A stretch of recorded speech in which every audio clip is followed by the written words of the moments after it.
দীঘাতে আজ বিশেষভাবে যে ছবি আমরা দেখেছি, গতকালই জানানো হয়েছিল যে এবারে বিশেষভাবে যিনি থাকবেন তিনি হলেন আমাদের মুখ্যমন্ত্রীর বাবা শিশির অধিকারী। তিনি থাকবেন না এবারে, এবং তিনিও মেতে উঠেছেন এই জয় জগন্নাথ বলে। এবং সব মিলিয়ে দীঘাতে যে জগন্নাথ মন্দির, সেখানে এবার যেন নতুন একটা ছবি দেখতে পেলাম। আমাদের সঙ্গে সরাসরি রয়েছেন বিষ্ণুব্রত পাণ্ডা, আমাদের প্রতিনিধি। বিষ্ণুব্রত, এই মুহূর্তে ছবিটা কি দীঘার জগন্নাথ মন্দির থেকে?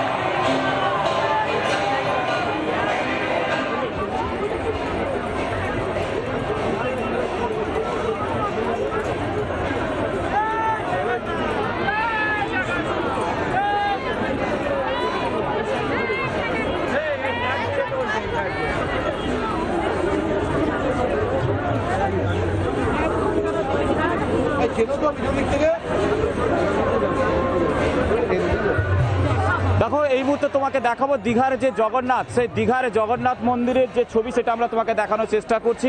ইতিমধ্যে কিন্তু এটা রথ কিন্তু দ্বিতীয় বর্ষে পদার্পণ করলো, কারণ আমরা দেখেছি প্রাক্তন মুখ্যমন্ত্রী যিনি এই অক্ষয় তৃতীয়ার দিন রথের উদ্বোধন করেছিলেন, তার পরবর্তীকালে রাজ্যে পরিবর্তনের সরকার ক্ষমতা এসেছে এবং পরিবর্তনের সরকার ক্ষমতায় আসার এবারে কিন্তু মুখ্যমন্ত্রী শুভেন্দু অধিকারী দায়িত্ব নিয়েছিলেন যে সর্বসাধারণের উদ্দেশ্যে কিন্তু এবার সেই রথ কিন্তু খুলে দেওয়া হবে। আমি সেই দেখানোর কিন্তু এই মুহূর্তে কিন্তু মাসির বাড়িতে যেহেতু পৌঁছে গেছে, এরপরে আমরা সেই রথটাকে দেখানোর চেষ্টা করছি এবং সেই জায়গায় দাঁড়িয়ে আমি যেহেতু কিছুক্ষণের পরেই কিন্তু তাকে নামানো হবে, আমি সেই ছবি পরের মনোহতের ছবিটা একটু দেখানোর চেষ্টা করব। এই জায়গায় দাঁড়িয়ে তুমি কিন্তু পরবর্তীকালে রথের ছবিটাকে দেখানোর চেষ্টা করব। আমরা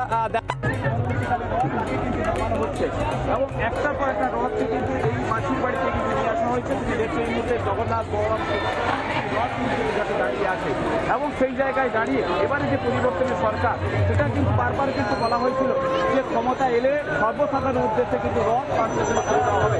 তার মধ্যে আজকে দেখা গেল পর্যটক থেকে আরম্ভ করে সাধারণ সাধারণ মানুষ তারা কিন্তু রথের দিকে টান দিতে পারলেন।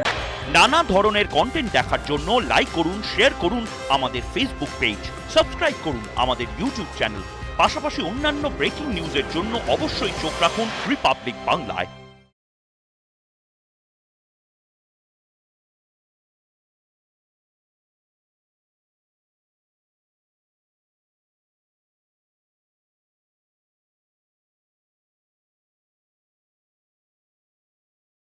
নানা ধরনের কন্টেন্ট দেখার জন্য লাইক করুন, শেয়ার করুন আমাদের ফেসবুক পেজ, সাবস্ক্রাইব করুন আমাদের ইউটিউব চ্যানেল। পাশাপাশি অন্যান্য ব্রেকিং নিউজের জন্য অবশ্যই চোখ রাখুন রিপাবলিক বাংলায়।